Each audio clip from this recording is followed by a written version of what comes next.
Hi guys, welcome to my Halo hair extension tutorial. This is my natural hair, it's very thin. I tend to wear two halos at once. This is my coloured one and I'm just showing you both sides. I add clips to my halos at the ends just to give it a bit of extra stability. What I'm doing is I'm popping it onto my head like a headband, and then I'm putting on the black one that also has clips on both sides. I wear two because one just doesn't give me the thickness that I need. This is me done. No, just kidding. I tend to pull the hair to the front and then I brush my hair over the top of the halo. Not all of it, just like the top layer of hair. Now, if you've got thicker hair than me, you can always just section off the top layer of your hair, put the halo over and then let that section down. But because my hair is so thin, I can just brush it through and it's just easier.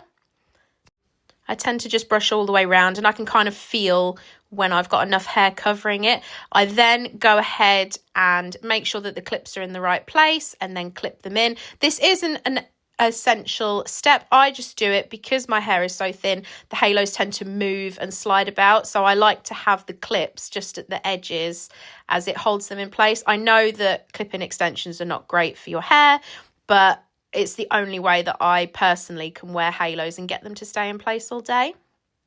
What I find is a lot of it is just feeling. Like I always use a mirror, but I could quite easily put these in without a mirror because I've just done it for so long now and I can feel where my own hair needs to go. I do find that if my hair is freshly washed, they are harder to stay in place because the hair is so shiny. On days like this, I will either use a bit of hairspray or I like the powder that you can put on your roots and it just gives it a bit of texture, and then I can clip the grips into that.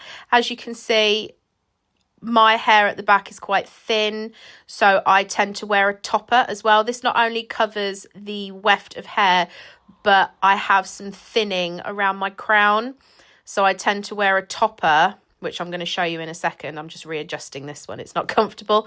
I tend to wear a topper because it gives me the extra coverage that I need, and it also helps to blend the extensions with my natural hair, because otherwise I've got really thin like fringe and top section of hair and then I've got all this bulk, so I find that the topper works really well.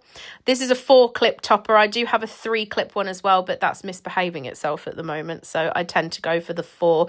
I only wear human hair. These are all human hair extensions. I buy them all from Amazon.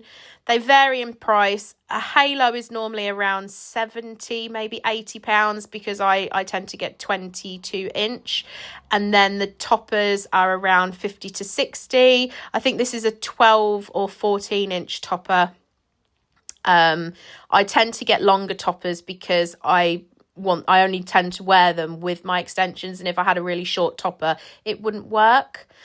And I place my topper at an angle because I have a side parting, and I set it a little bit behind where my fringe is so that I can kind of blend my fringe in.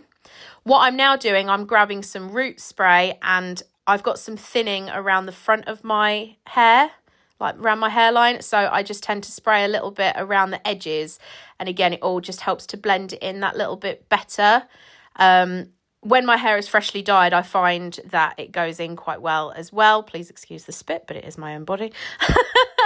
But yeah, I find that having that little extra bit of colour helps to make it look more realistic. I always wear it one side tucked behind my ear because, again, having all my hair in front of my face just doesn't suit me. I like to have a little bit behind, and it shows off my stretched ears, which is cool. And that's kind of it. That's done. And whenever people find out I've got extensions, they're always, oh my God, really? And I think the topper helps a lot, to be honest.